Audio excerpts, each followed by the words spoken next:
এটা হচ্ছে মিষ্টি মেঘনার জামাই।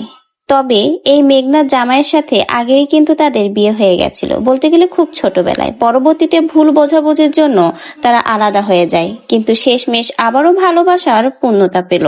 আবারও নতুন করে মেঘনাকে বিয়ে করলো তারই সেই জামাই। চোখ তুলে দেখো না কে এসেছে, আরে নতুন করে আবার বিয়ের সানাই বেজেছে।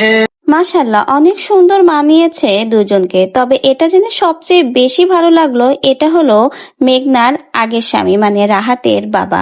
দোয়া রইলো তাদের দাম্পত্য সুখী জীবনের জন্য। রাহাত আবারও তার বাবাকে ফিরে পেল। এতদিন আমি ছাগল খাওয়াইছি, পড়াইছি,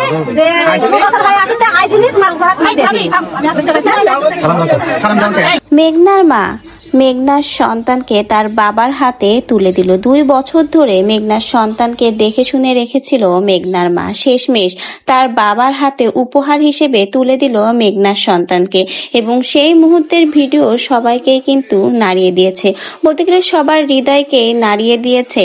মেঘনার সন্তানকে যখন তার স্বামীর কোলেই দেওয়া হয়, মেঘনার সন্তান তার বাবাকে ফিরে পেল। ছোট্ট রাহাত তার বাবাকে ফিরে পেল।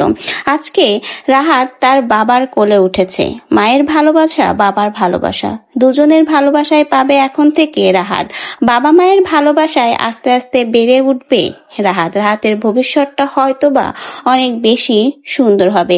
রাহাতের নানি নিজ হাতে রাহাতকে কিন্তু তার বাবার হাতে তুলে দিয়ে, রাজশাহীর চাচি তুলি এবং রাহাতকে তার বাবার হাতে তুলে দিল।